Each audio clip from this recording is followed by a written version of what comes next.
Salut à toi, grand fan de RC, c'est Toff pour Spinner RC Speed. J'espère que tu vas bien, que tu profites de tes vacances parce que pas mal de monde est en vacances en ce moment et j'espère surtout que tu profites du beau temps. Donc aujourd'hui, nous allons parler en fait des choses à vérifier quand on reçoit une voiture. Donc que ce soit bien sûr voiture RTR ou ARR. Donc les voitures en kit. Vous pouvez appliquer quelques points de ce que je vais vous donner, mais tous les points ne seront pas valables pour une voiture en kit. C'est plus pour une voiture RTR ou autre. Donc on va commencer par le premier point. Donc quand vous recevez le modèle, souvent vous avez un carton qui entoure la boîte officielle du modèle. Donc normalement vous devez avoir une facture. Donc la facture, regardez bien si vous l'avez dans votre carton ou alors par mail. Elle vous servira peut-être ou jamais, mais au moins vous êtes sûr de l'avoir.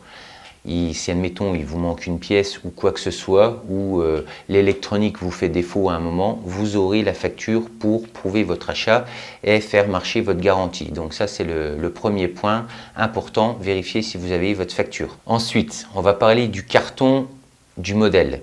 Donc il faut savoir que quasiment tous les constructeurs scellent leur carton.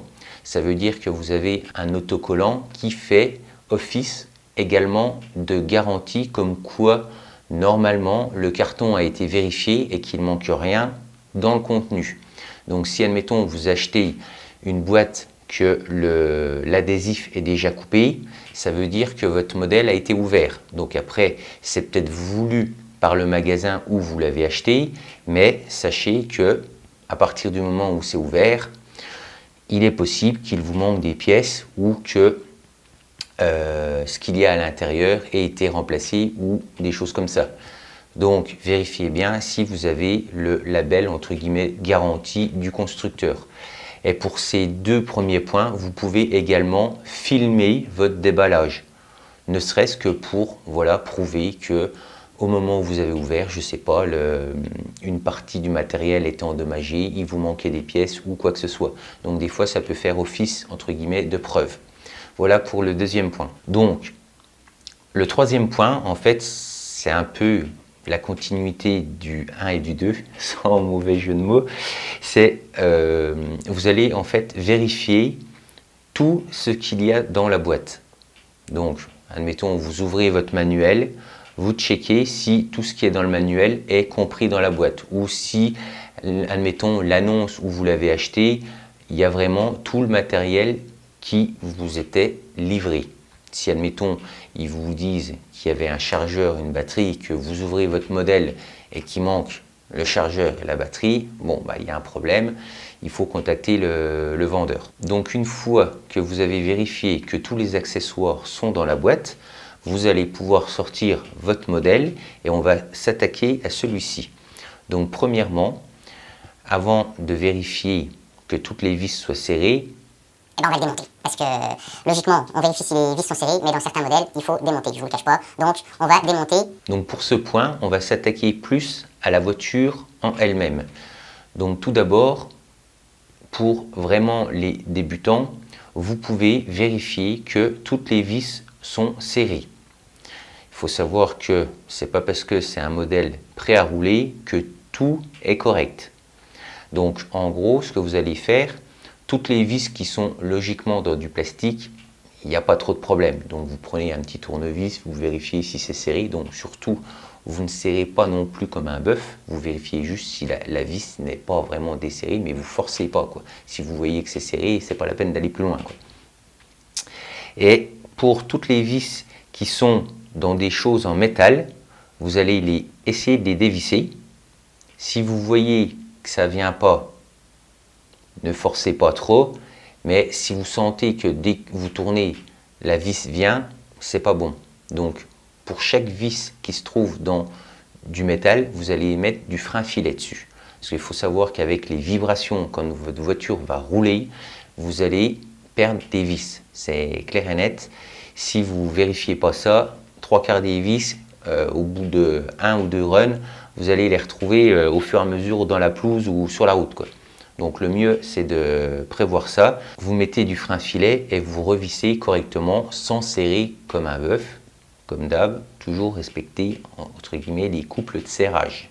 C'est pareil pour les voitures à grosse échelle et c'est valable aussi pour les voitures à petite échelle. Et si vous serrez comme un bœuf, vous risquez de casser des pièces. Donc voilà pour la, entre guillemets, la première partie de la vérification des vis. Si vous vous sentez capable, vous pouvez démonter toute votre voiture et vérifier tout ce qui est à l'intérieur. Donc quand je dis vérifier tout ce qui est à l'intérieur, c'est par exemple les différentiels. Donc vous pouvez la démonter, ouvrir les différentiels, vérifier s'il y a de la graisse dedans.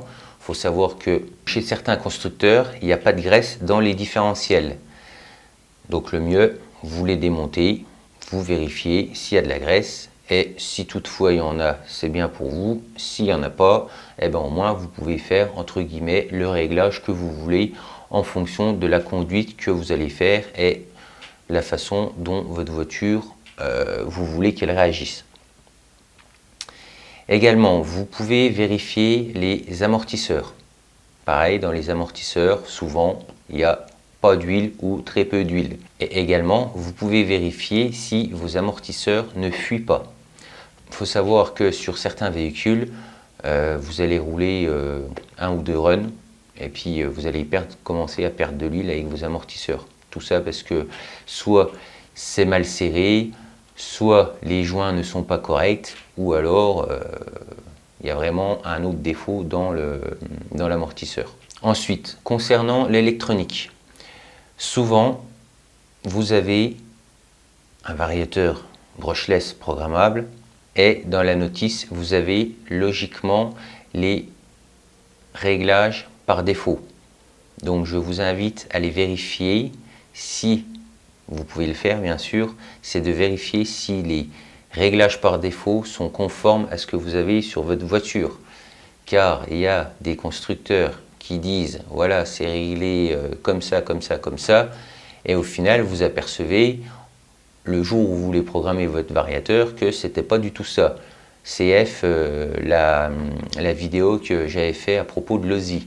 Donc l'OSI, ils sont bien gentils, des fois ils donnent des réglages, mais au final, les réglages ne correspondent pas à ce qu'il y a dans la notice et ce qu'il y a officiellement sur le variateur.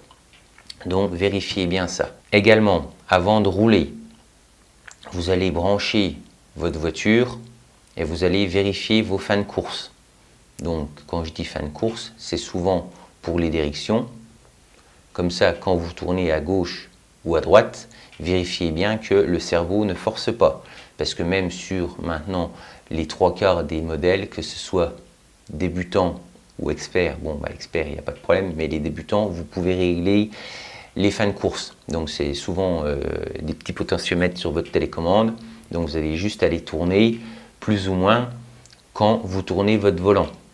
Donc vous tournez votre volant et vous tournez les potentiomètres pour justement que le cerveau de direction ne force pas, ou également vous avez des petits potentiomètres pour régler les trims, donc pour que votre voiture aille bien droit, et également au niveau de la commande de l'accélérateur, des fois si le trim est mal réglé, vous allez allumer votre télécommande de votre voiture et celle-ci va commencer à rouler tout doucement. Donc ça, vous ajustez le trim pour l'accélérateur. Donc une sécurité aussi, quand vous n'êtes pas sûr de votre coup, vous pouvez démonter toutes les roues et vous posez votre voiture sur une boîte de chaussures ou quelque chose comme ça pour que vous puissiez, en fait, elle ne touche pas le sol, quoi. Donc même si vous branchez toute l'électronique puis que ça commence à tourner, il n'y aura pas de problème, au moins elle ne va pas se barrer toute seule. Également, donc là on reste encore dans l'électronique, vous pouvez vérifier donc tous ces points-là. Moi j'avoue que je l'ai fait, mais certaines personnes ne le font pas totalement. Donc après c'est vraiment à vous de voir, mais moi c'est ce que je vous conseille. Également pour la portée de la télécommande. Donc le mieux c'est d'être avec une deuxième personne, ou alors si vous avez une caméra, vous mettez votre voiture à un endroit, vous mettez votre caméra en train de filmer par exemple la direction, Vous prenez votre télécommande, vous tournez et puis vous vous éloignez à 50 mètres, 60 mètres, 100 mètres. Et comme ça, après vous revenez, vous regardez déjà si votre modèle, au bout de 100 mètres, il tourne toujours. Parce que des fois, ça peut arriver, je ne sais pas, batterie défectueuse ou télécommande défectueuse ou ce que vous voulez. Vous faites 10 mètres et puis la voiture, elle ne répond déjà plus. Donc imaginez, soit vous commencez à rouler et puis qu'au bout de 10 mètres, votre voiture, elle se barre parce que vous ne pouvez pas la récupérer, ça serait dommage, surtout si elle est neuve. Donc après, vous avez également la possibilité d'avoir un fail-safe. Donc qu'est-ce que le fail-safe? En fait, c'est tout simplement quand la voiture ne reçoit plus les ordres de la télécommande, donc le récepteur, il va passer en mode sécurité. Donc après, il y a des réglages par défaut qui sont faits des fois par le constructeur, ou des fois pas parce qu'il ne vous propose pas l'option là. Et également, des fois, vous pouvez modifier ce réglage. Donc le mieux, c'est quand votre voiture n'a plus de signal, vous coupez le moteur et basta. Vous pouvez même activer le frein si vous voulez, mais avec un peu de chance, des fois, elle risque de repartir en arrière. Donc le mieux, vous mettez au neutre et ça ne bouge plus. Et le dernier point à vérifier, c'est également l'entredent entre le pignon du moteur et la couronne de la voiture. Parce que des fois, ça arrive toujours, c'est pas souvent le cas, mais ça peut arriver que le moteur est mal serré ou l'entredent a été mal positionné. Ça fait que vous commencez à rouler et puis à un moment vous allez accélérer un bon coup et hop, vous allez striper votre couronne, quoi. Donc ça serait pareil, dommage, hein, surtout si c'est des couronnes en plastique. Quand c'est métal, vous vous entendez un peu, mais le plastique, des fois, quand vous l'entendez, c'est trop tard. Donc voilà, en gros, tous les points que je vous conseille à vérifier quand vous recevez un modèle RTR ou ARR. Comme j'ai dit au début de la vidéo, en kit, il n'y a pas de problème parce que vous allez monter votre voiture. Donc c'est à vous de vérifier au moment du montage que tout ce que vous faites soit correct. Donc voilà. Au niveau des vidéos, c'est toujours pareil, hein, j'ai pas beaucoup le temps d'en faire, donc là ça va être les vacances. Par contre, va y avoir du lourd, on va dire mi-août. Je vais vous présenter un super gros modèle, donc restez à l'écoute. N'oubliez pas de vous abonner, de cocher la petite cloche. Il y a toujours des gens qui me disent pourquoi on ne reçoit pas les notifs des vidéos. Bon, j'avoue, j'en fais pas beaucoup non plus, mais les peu de fois où je l'ai fait, des fois les notifs n'arrivent pas. C'est tout simplement parce que vous n'avez pas coché la petite cloche. Vous pouvez également me contacter sur Instagram si vous voulez. Donc c'est pareil, c'est Spina RC Speed. Le petit conseil de l'été, évitez de faire rouler vos modèles sous une chaleur de fou parce que tout ce qui est moteur, variateur, batterie, ça n'aime pas spécialement. Donc si vous pouvez attendre un peu qu'il fasse moins chaud ou rouler le soir, franchement préférez le soir au lieu de rouler en pleine journée, quoi. Parce que quand il fait 40 degrés, plus la chauffe des moteurs et tout ça, c'est pas spécialement bon pour l'électronique. Voilà, sur ce, je vous souhaite des bonnes vacances et à bientôt pour la prochaine vidéo sur un énorme modèle. Ciao!